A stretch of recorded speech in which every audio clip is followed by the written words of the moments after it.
Bueno, hola, ¿cómo vas? Espero te encuentres bien, darte un saludito.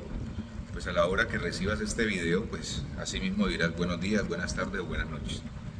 Bueno, últimamente he venido compartiendo una temática, pues se puede decir que es algo desafiante con respecto a lo que está por venir, con respecto a nuestro futuro.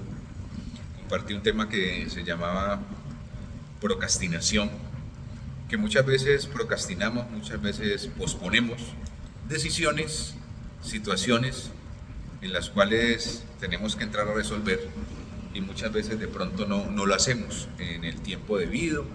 Entonces dejamos que las cosas se vayan acumulando y ya cuando queramos meter mano a la situación se torna un poco más difícil, ¿no? Inmediatamente ayer compartí un tema el cual venía promocionando hace días, que se llama El que peca y reza, empata. Y hablábamos mucho acerca del empatar, ¿no? El empatar es estar en medio, estar en la mitad, no estar perdiendo ni estar ganando. Obviamente en el camino de la vida sabemos que hay un desafío y siempre queremos ir ganando y siempre queremos obtener ganancia.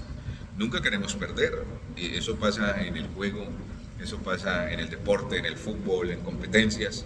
Todo el mundo quiere es ganar, ganar, ganar y ganar. Nadie quiere perder. Pero a veces empatar es bueno porque ni se está perdiendo y nos conformamos porque no estamos perdiendo. Pero el empatar no te lleva nunca a decir que eres un ganador. Dábamos el ejemplo y quiero volverlo a traer a memoria.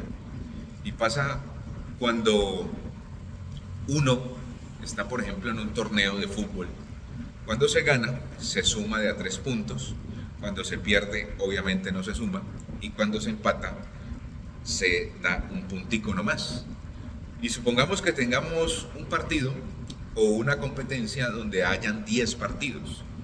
Para poder pasar el umbral, tenemos que ganar mínimo, pongamos 6 partidos, que serían 18 puntos como mínimo, 6 por 3, 18. Pero, por ejemplo, si tú empatas los 10 partidos, los empatas tendrías 10 puntos. No te alcanza a llegar a 18, que es lo mínimo. O sea, que no pasarías al otro nivel. Entonces el empatar a la final, o acostumbrarnos a empatar, o siempre estar empatando, no es bueno. El tema del que peca y reza empata es cuando cometemos un error, cuando sentimos que caemos, cuando sentimos que fallamos, cuando nos sentimos muy mal, cuando hacemos cosas que sabemos que no nos convienen, que nos hacen daño, viene un sentimiento de culpa, una autoseñalación que hace nuestra conciencia y podemos decir que simplemente perdimos, pero venimos y nos ponemos a cuentas, en el caso espiritual, decimos que nos ponemos a cuentas con Dios. Entonces ahí es donde decimos que el que peca y reza, empata. Pero el problema trasciende y el problema se vuelve un gran problema cuando nos acostumbramos a eso. Bueno, hago la embarrada, me siento muy mal, rezo y vuelvo a empatar y me siento cómodo y vuelvo a estar en un nivel medio.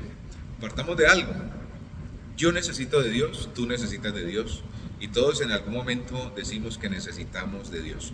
O en uno de los casos decimos, yo necesito algo porque siento que me falta algo y ese algo siempre llegamos a concluir que es la presencia de Dios en nuestra vida. Entonces, necesitamos a Dios. El Señor Jesús o la palabra de Dios nos dice en tercera de Juan 2, dice, amado, yo deseo que tú seas prosperado en todas las cosas, que tengas salud, así como prospere tu alma. O sea, el deseo de Dios es que yo sea prosperado. Ese es el deseo, el anhelo de papá. Sumado a lo que yo quiero, que es que lo necesito. Eso forma un engranaje perfecto. Y como lo decía yo antes, es una materia prima para que pasen cosas sobrenaturales en mi vida. Dios quiere que a mí me vaya bien y yo lo necesito. Qué más queremos, no?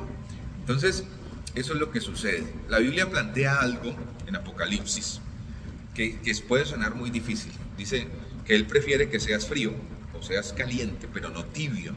Porque si uno es tibio, será vomitado de su boca. Suena muy fuerte, pero es un llamado o es una exhortación a decir, no, decídase. Si sigue frío o quiere seguir siendo frío, o simplemente quiere pasar a otro nivel de estar calientico, de estar caliente. Ese caliente denota, es tomar la decisión de estar en la presencia, avivado, con unción, como lo queramos llamar, llenos de Dios. Es pasar ese límite, pero el que peca, el que la embarra, siempre va a estar ese en medio, ¿sí? Y resulta que el pecado es algo real. El pecado se ve desde el principio, desde la creación. Dios le presentó la creación a Adán y a Eva y les dijo simplemente, miren, esto es suyo, esto es de ustedes, pueden hacer lo que quieran, comer, disfrutar, pero hay un fruto allí que lo llamamos nosotros el fruto prohibido, de ese no van a comer. Pero el ser humano es increíble, cuando le dicen no, uno dice, ¿y por qué no? Y uno empieza como a indagar y a meterse y cae en tentación. A uno le dicen, no se meta por ahí, hay perros bravos, pero uno se mete a ver si verdad lo muerden los perros a uno. Uno es así, lamentablemente somos así. Entonces le dijeron, no coma de eso. Y fue lo primero que miraron, ¿no? Habiendo tantos árboles para disfrutar, tantas situaciones para disfrutar, pero escogieron lo que no debían. Aparece un personaje allí arrastrándose, aparece la famosa serpiente, y le dice a Eva, la persuade y le dice, no seas onza, coma. Dios, ¿dónde está? ¿No la estás viendo? Coma. ¿Por qué no comer? A veces nos dejamos engañar, ¿no? Y esta vez Eva se dejó engañar y no quiso caer solita y llamó al esposo y le dijo, bebé, mi amor, ven, y lo llevó a comer del fruto prohibido. No sabemos si era una manzana, si era una pera, si era una sandía, no sabemos, la Biblia no lo dice. Dicen que era una manzana, pero no, técnicamente no era una manzana, no lo dice.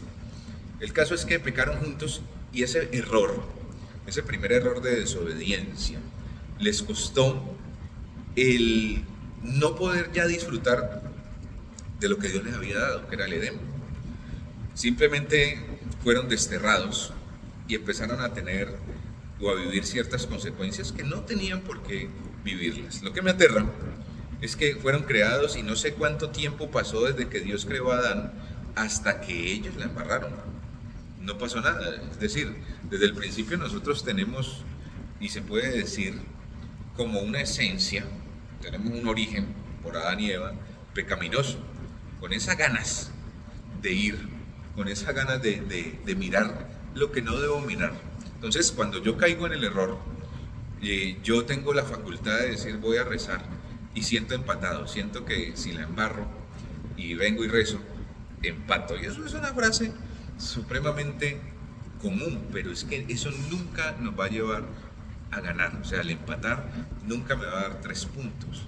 El ganar nunca me va, el empatar, perdón, nunca me va a llevar a otro nivel, nunca. Entonces, la decisión que hay que tomar aquí, ¿cuál es? Dejar la tibieza, dejar de ser tan tibios y calentarnos y buscar la manera de acercarnos un poquito más a Dios.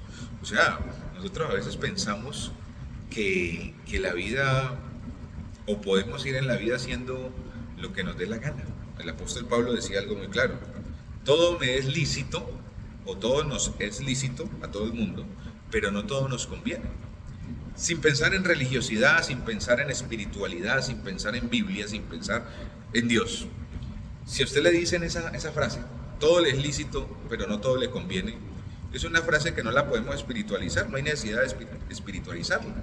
Si nosotros tuviéramos ese régimen o ese modo de vida, si tuviéramos ese nivel de pensar, ¿qué me conviene o no? O sea, yo me separaría de muchas cosas. Si hay amistades de pronto que te hacen daño, que te llevan a caer en errores, que te llevan a caer en situaciones, que te llevan a la lona, entonces tú puedes decir, no, no me sirve, porque lo que hago con estas personas me hace daño, no me conviene, así sea lícito, así nadie me lo niegue, yo lo puedo hacer cuando quiera, pero simplemente me está haciendo daño. Entonces yo puedo empezar a tomar decisiones y esto me hace daño.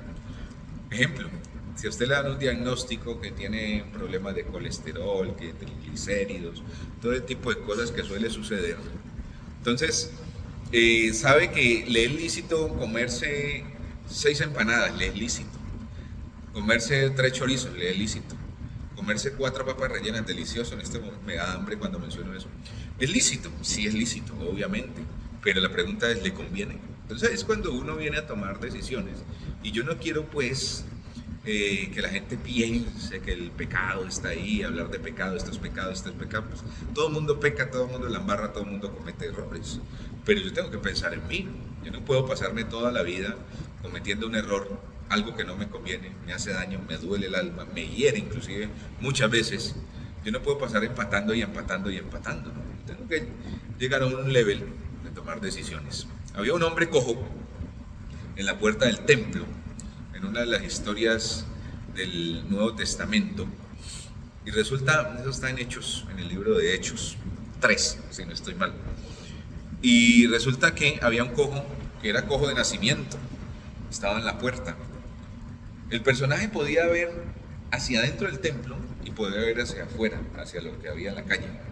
Entonces estaba en la mitad. El hombre podía en algún momento decidir entrar a lo que representa a Dios, digámoslo así, o lo que representa el mundo, como le dicen comúnmente, el mundo, las tentaciones y eso. Él podía mirar las dos cosas y estaba en medio, estaba en la mitad. Un día entró Pablo y Juan, apóstoles muy allegados a Jesús, y entraron al templo y iban a orar al templo, y el cojo este les extendió la mano pidiendo de ellos algo. Pedro en ese momento no le habían pagado la quincena y Pedro le preguntó: Juan, ¿ya te pagaron? No, tampoco. Entonces el cojo con la mano extendida, y ellos le dijeron: no, mira, no tengo nada para darte, pero lo que tengo te doy, sé sano en el nombre del Señor. Y lo sanaron. Ese man se paró en sus tobillos, fuerte, fortalecido, y simplemente se paró, y al haber recibido la sanidad, tomó una decisión muy sabia. Digo, voy a salir del medio, voy a salir de esta tibieza en la cual me he encontrado, estando en la mitad de las tentaciones y en la mitad de buscar de Dios. Tomó la decisión y se fue al atrio de ese templo a alabar y agradecer a Dios. Entonces, una de las cosas que me lleva a tomar la decisión es cuando yo recibo la sanidad, cuando yo recibo los beneficios de parte de Dios. Y tú que me estás oyendo, yo sé que muchas veces has recibido beneficios de parte de Dios. Y eso me tiene que llevar a mí a decir: bueno, voy a estar en la presencia de Dios, voy a tomar la decisión de buscar más a Dios, voy a tomar la decisión de dejar todo aquello que me lleva a estar perdiéndome en la vida, ¿sí? A todo lo que me lleva a perder. Simplemente me voy a separar de eso, tomo una decisión. Obviamente, para estar caliente, digámoslo en esos términos, tengo que pasar por tibio. Si vos pones una agua a hervir que está helada, llega un momento en que va a estar tibia, y hay que pasar ese proceso de estar tibio. Es decir, el pecar y el rezar hace parte fundamental de nuestra vida, hace parte del proceso. Lo malo es quedarnos ahí. El agua, cuando está hirviendo, no se va a quedar tibia todo el tiempo, va a llegar al tiempo de ebullición, al momento donde va a estar caliente o va a estar hirviendo. Ese es el paso, o eso es lo que debe suceder realmente. Entonces nosotros no podemos quedar en tibio aún con el fuego ardiendo, con el fuego del Espíritu Santo ardiendo. No podemos quedarnos tibios, tenemos que calentarnos, tenemos que llegar al punto de ebullición, ¿sí? Eso lo llaman mucho comúnmente que ser avivados, ser llenos del fuego de Dios. Eso se puede llamar de muchas maneras, pero a eso tenemos que llegar, es lo que debe seguir, ¿no? Entonces, el cojo de nacimiento estaba en medio, era el hombre de la puerta, pero tomó la decisión de estar calientico y de ganar. Cuando estamos con Dios, cuando tomamos la decisión de dejar de lado todo aquello que no me es lícito, que no me conviene aunque sea lícito, yo empiezo a ganar en mi vida. ¿A ganar qué? El favor de Dios, a ganar la bendición. Mire, sabemos que aquellos que tenemos hijos, sabemos que si nuestros hijos de pronto en algún momento nos desobedecen o algo, uno le quita el celular, uno le quita ciertas cosas, uno le dice: no me va a tal fiesta, no me va a tal reunión, no va para el estadio, hoy no va al entreno, y hoy no hay televisión. Entonces uno, así mismo es Dios con nosotros. Si nosotros fallamos, Él está ahí, nos sigue amando, porque Él no deja de ser papá. Él no deja de ser papá Dios, pero simplemente nos restringe un poquito para que aprendamos algo importante, y es que Él quiere que nosotros toda nuestra atención se la presentemos a Él, ¿ya? El Señor obviamente llama nuestra atención cuando las cosas no están bien, y Él quiere ser el centro, porque Él debe ser el centro de nuestra vida, ¿no? Entonces, hay otra historia ya para terminar aquí, que es la historia del paralítico de Betesda, muy conocida. Había un lugar donde se reunían todos los enfermos, muchos enfermos, con diversas enfermedades, entre ellas lepra, habían paralíticos, habían cojos, habían personas deprimidas inclusive, personas tal vez con gripa, personas con temas pulmonares, con temas muy físicos. Y se reunían en este pórtico de Betesda donde había un estanque y se decía y se conocía allí por historia de que de vez en cuando bajaba un ángel, movía las aguas, cuando veía el movimiento de las aguas, los enfermos que bajaran a la piscina o al pozo de Betesda eran sanadas por el movimiento del agua. Era una superstición bastante fuerte, algunos por esa fe que causaba eso eran sanados también, pero había un paralítico allí que llevaba postrado en un lugarcito 38 años. 38 años, ya era un hombre muy adulto, es decir, no toda la vida fue paralítico, este no nació paralítico, por cualquier situación quedó paralítico, lleva 38 años esperando el movimiento del agua. ¿Por qué nunca podía entrar a la piscina? Porque pues, estaba paralítico y nadie le iba a hacer el pescado bacalao para tirarlo a él el favor, porque todo el mundo pensaba en su propia sanidad y entraban otros primero. El leproso que no estaba tan grave entraba al agua.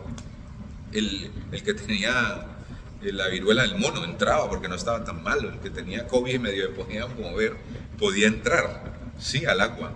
Pero este paralítico no tenía quien lo metiera al agua, no tenía amigos. Cuando llegaba el ángel todos se volvían enemigos, todo el mundo pensaba en su propia sanidad. Pero el Señor Jesús, que iba para una fiestica, pasó y le llamó la atención y vio al paralítico. Se acercó y le hizo una pregunta extraña que puede parecer sonsa, que puede parecer muy boba y lógica. Le preguntó al paralítico: hola, ¿cómo vas? ¿Qué has hecho? Tal vez le entró en confianza, pero le dijo: ¿tú quieres ser sano? Supongo que los discípulos que iban a Jesús preguntando: maestro, ¿por qué pregunta eso? Si es obvio, lleva 38 años esperando. Tal vez los otros enfermos también se decían entre sí: ¿por qué le preguntaron eso? Obviamente él quiere ser sano, obviamente. Pensarán, pero el Señor, esa pregunta tenía una profundidad. ¿Quiere ser sano? Es cuando, si de pronto el Señor Jesús nos preguntara a nosotros: ¿usted sí quiere dejar eso? ¿Usted sí quiere salir de eso? ¿Usted sí quiere salir de esa rutina en la cual está? ¿Usted sí quiere salir de ese círculo vicioso en el cual se encuentra? ¿Usted sí quiere de verdad dejar eso? Así de pronto usted esté viviendo una situación de maltrato. Mire, yo me he topado con situaciones, sobre todo de damas, mujeres que pueden vivir una situación de maltrato físico, verbal, y uno les pregunta: bueno, ¿y por qué no tomas la decisión de irte? La respuesta es: no tengo para dónde ir, no tengo para dónde coger. Si yo me voy, puedo morirme de hambre. Se acostumbra a una vida de dolor, una vida de tristeza. Y si el Señor Jesús llega y te pregunta: ¿de verdad quieres ser sano? Te está preguntando es directamente eso. ¿Estás dispuesto a dejarlo todo? ¿Estás dispuesto a dejar todo aquello que hiere tu alma, que daña tu caminar, lo que te lleva a estar siempre perdido y que no tengas la posibilidad de ver que puedes ganar y vivir en victoria? A veces pasa eso, ¿no? Que nos sumimos en el dolor y nos acostumbramos inclusive al dolor. La rutina del dolor se vuelve un común en nosotros. Y el Señor por eso pregunta puntualmente. Entonces, la reflexión va encaminada en: ¿tú sí quieres ser sano de verdad? ¿Tú sí quieres salir? ¿Tú sí quieres recibir la sanidad? Y es una sanidad integral, ¿no? No solamente la sanidad física, sino que puede ser una sanidad a todo nivel. Una sanidad espiritual, una sanidad emocional, que es lo que realmente necesitamos. A veces nuestra alma está tan afligida que gime, que duele, nos duele el alma. Hoy en día la gente se deprime mucho, se duele demasiado por lo que está aconteciendo, lo que está por vivir o lo que vive, ¿cierto? Y es doloroso, o sea, un gemir del alma es algo doloroso. A veces nos tenemos que acostumbrar a sonreírle a los demás.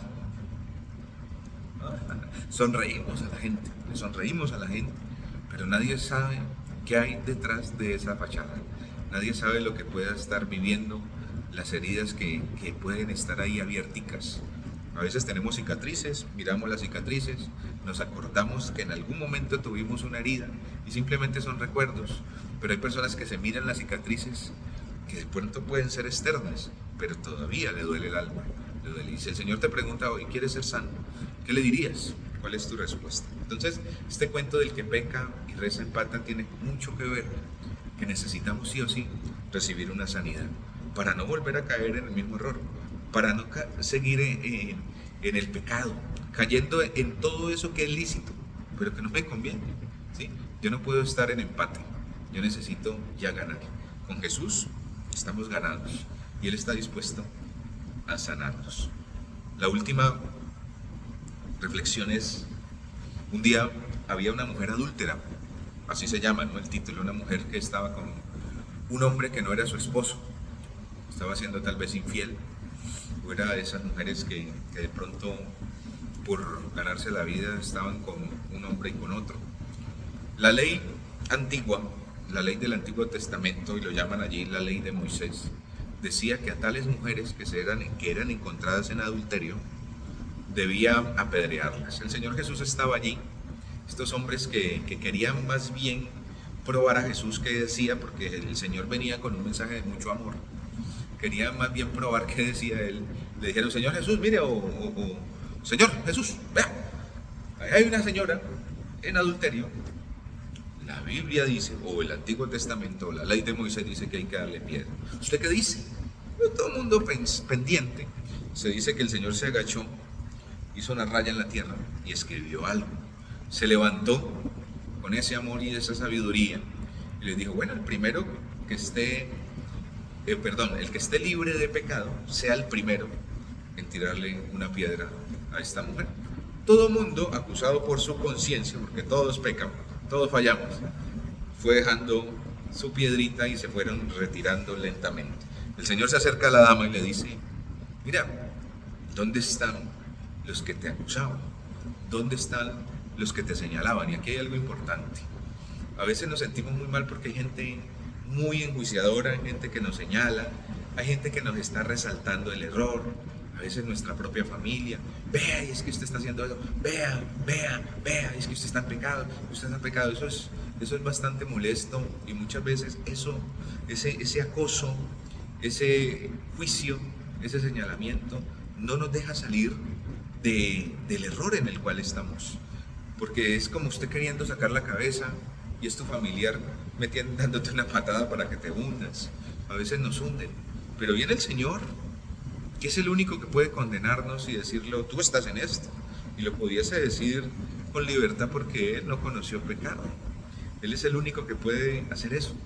Y le dice a la señora, ni siquiera yo te condeno. Y le dijo algo al final, vete y no peques más. Vete y no peques más. Como quien dice, toma decisiones trascendentales. Toma decisiones radicales. Toma decisiones importantes en tu vida. No cometas más errores. Mira que es importante que nosotros tengamos en cuenta eso. Mire, el amor de Jesús es algo incontrolable, incomprensible, es algo único. Es algo que a veces no entendemos, pero Él es el único que nos ama de verdad. Él es el único que nos ama con un amor eterno, un amor sin condición, porque en el mundo estamos muy condicionados a que nos amen, porque nos miden por cómo nos comportemos, ¿sí? Inclusive nosotros etiquetamos, nosotros separamos a quién amar. Este me cae mal, este es un desgraciado, este huele feo, no lo amo, y simplemente no amamos, pero Dios sí nos ama y Jesús nos ama igual. Entonces el que peca y reza empata en un principio no es tan mal, pero tenemos que empezar a estar en el grupo de los ganadores. Todo me es lícito, pero no todo me conviene. Vamos a definir qué es lo que nos conviene. Y ahí yo sé, y te lo puedo decir con certeza, que a nosotros nos conviene seguir a nuestro amado Señor Jesús. Muchas gracias. Entonces, espero esto haya sido de beneficio. Que Dios te bendiga muchísimo, que Dios te guarde, y recuerda que simplemente el que peca y reza empata era un nombre de una charla, de un tema, pero no es algo que debamos aplicar constantemente en nuestra vida. Que Dios te bendiga, que Dios te guarde, que Dios te siga protegiendo y te siga llenando de su gracia. Chao, chao.